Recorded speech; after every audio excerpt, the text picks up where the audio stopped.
I, female, 19, had a loving family as a kid. I have faint memories of playing with my elder brother, going on bike rides with my father, and my mother making the tastiest brownies in the world. Those memories are very old and very faint. I'm able to recall most of them only because I have photographs that remind me of the time that was. When I was 4 years old and my elder brother Zach was 11, our parents got divorced. My father took Zach and moved a few states over while I stayed back with my mom. That became my new normal, and I adjusted within a few years because I was very young when my dad and my brother left. My father chose to have nothing to do with me, and I don't know why. But my brother stayed a little in touch. For the next 5 years, I talked to my brother every weekend, and that was the highlight of my week. Despite the distance, I loved my brother, and despite the loneliness, my mother and I lived a good life. She raised me well, was always emotionally involved, and though we were not wealthy by any means, I lived a good childhood. When I was 9, Zach's calls stopped coming. I tried so hard to get in touch with him, but nothing. My father hadn't spoken to me in years by then, so I couldn't really ask him what happened. I just hoped and prayed that Zach was safe. I think that was my very first heartbreak. I loved Zach a lot, and I had kept him involved in my life all this time. I used to run him through my days in school, and my friends and I would note down funny jokes from the week to narrate them to him, and all of that vanished within a second. It was as if he never even existed. It hit my mother hard, too. I think she never really recovered, and that majorly impacted her health. Right after I graduated school and went to college, my mother passed away. I think she was holding on only to see me as an adult. I'm too young to be without parents, I know, but I have good friends and their parents who look out for me, so I'm not completely alone. But yes, it is hard.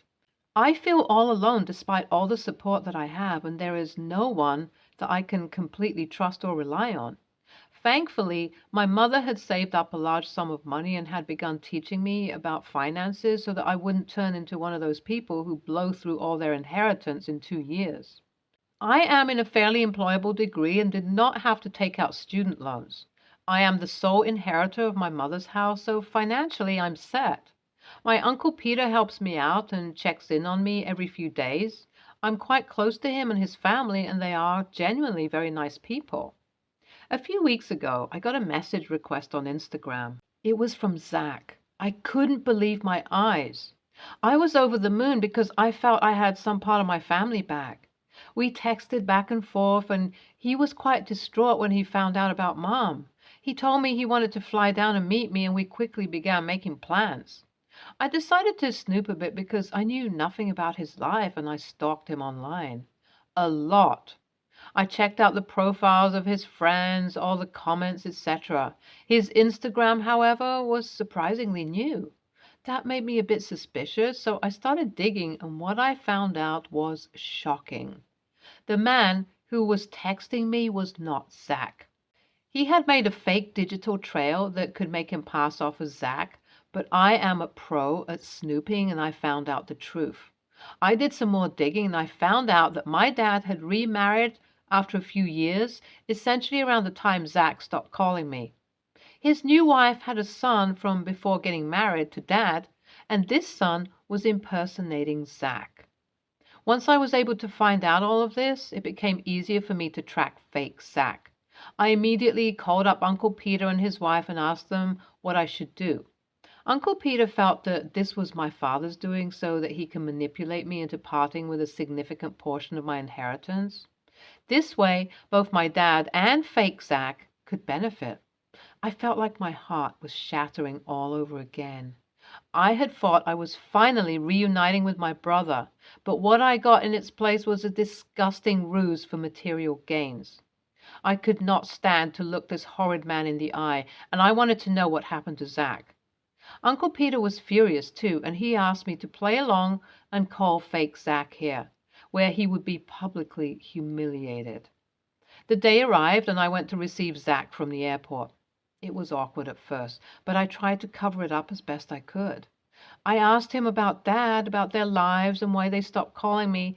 He fed me a bunch of bullshit, unbelievable lies, probably thinking I was too naive to understand what was truly happening. Fake Zach was greedy. Within a few hours of reaching home, he started showing his true colors.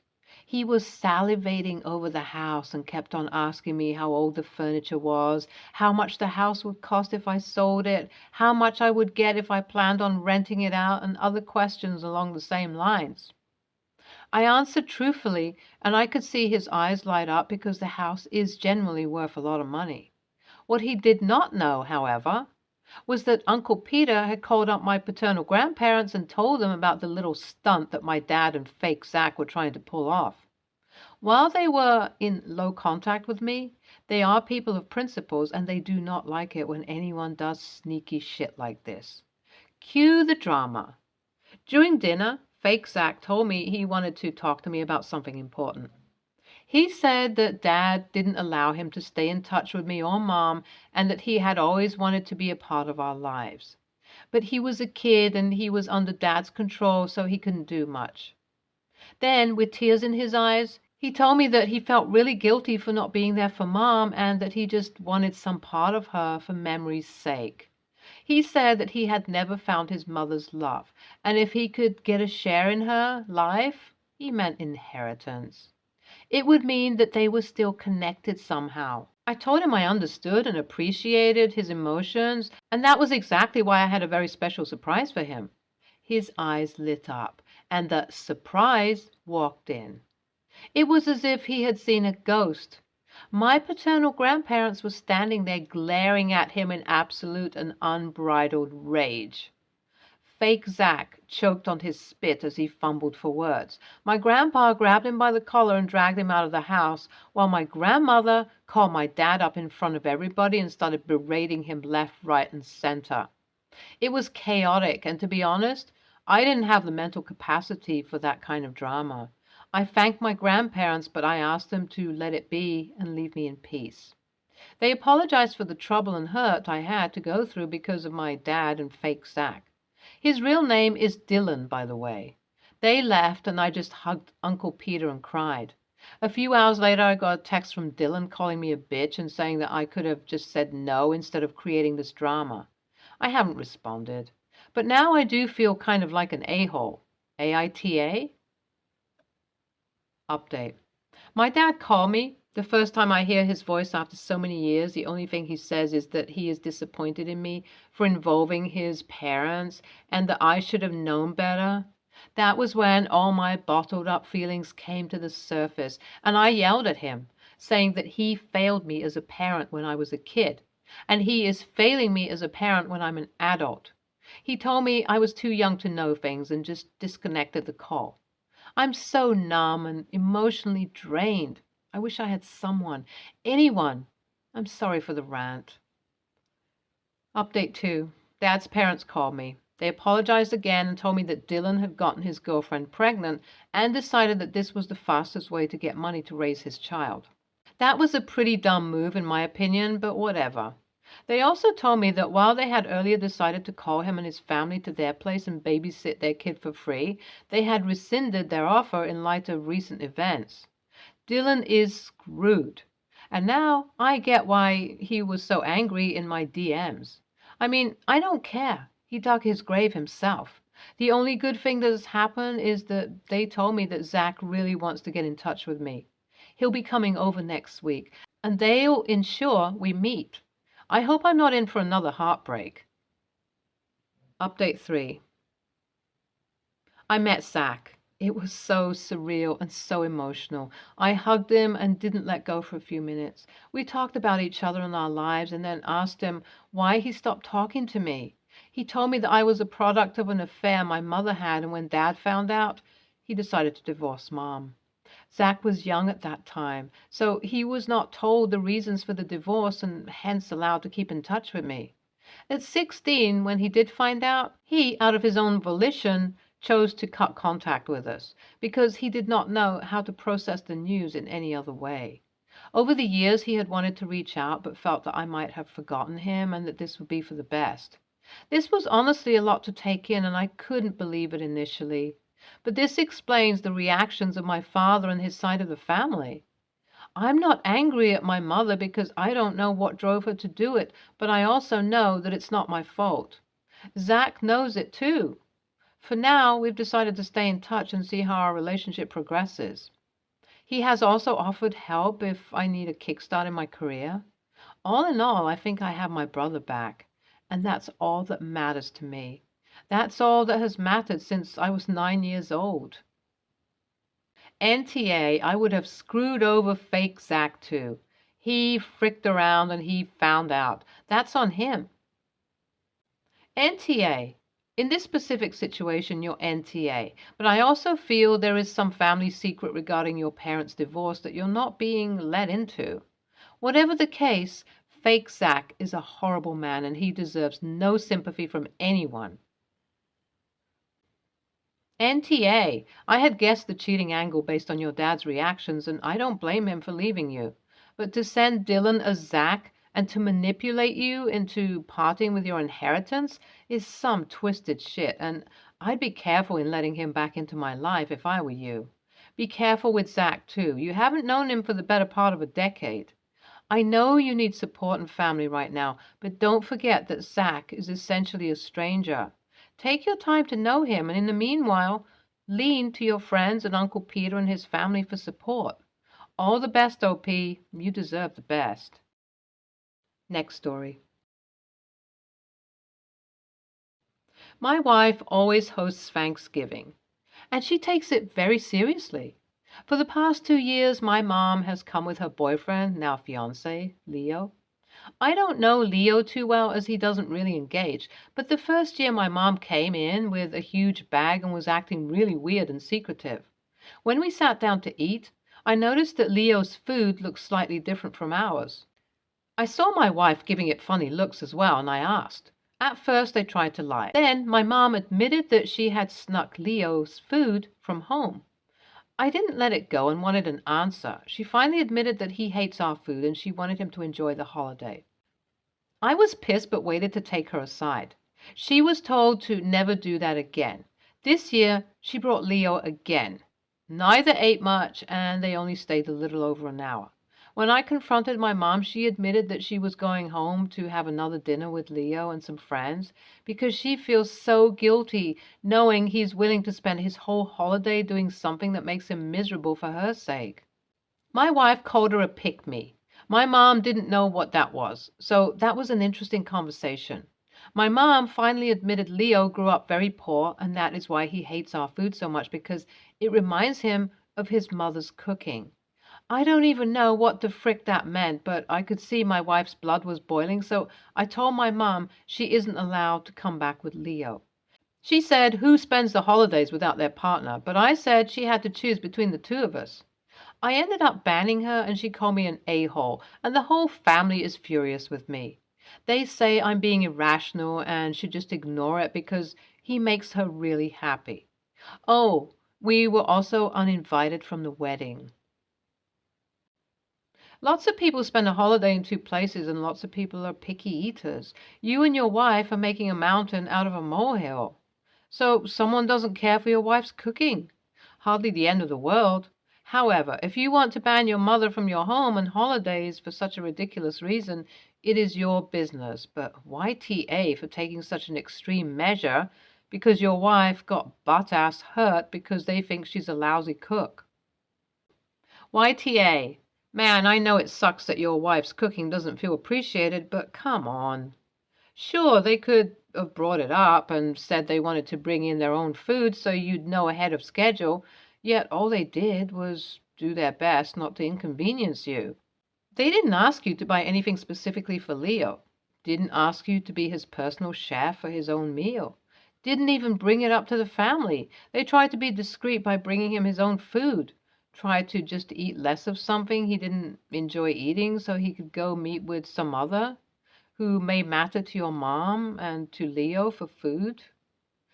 You and your wife blew it up to this. You felt like the meals you provided weren't good enough, so you lashed out hurt. Kind of pitiful. YTA, it's food. Him being comfortable and fed matters more than your wife's feelings. They were respectful enough to not make a big deal about not wanting your food. The next year, they even listened to you, didn't bring food, and chose not to eat instead. You can't force someone to eat something they don't want. His reasons sound like trauma and is completely valid for not wanting to eat it. I think you overreacted, and banning your mom over such a petty reason makes you the AH. I hope you apologize to both your mom and Leo. Next story. I have quite a few tattoos and specifically wanted some tattoos done in a style native to my community and culture. It's a style suited to stick and poke, and I found an artist who would be well suited to it. I messaged them and they were interested in tattooing me, and also coincidentally, they saw that I was hosting a concert featuring a musician they were interested in and asked if they could come. I said sure. They came for the show, and after the show, tagged along with some of my friends to my apartment to hang out with the musician after. When leaving, the tattoo artist thanked me for my hospitality and the free ticket and said they'd like to tattoo me for free. That sounded great, so I agreed and we set up an appointment. At the appointment, they insisted that I get the tattoo in a different color than what I asked for, and after finishing it, told me it would be $75 and to just e-transfer them. I reminded them about the free tattoo thing, and they said that because they were operating out of a facility, that it cost a lot.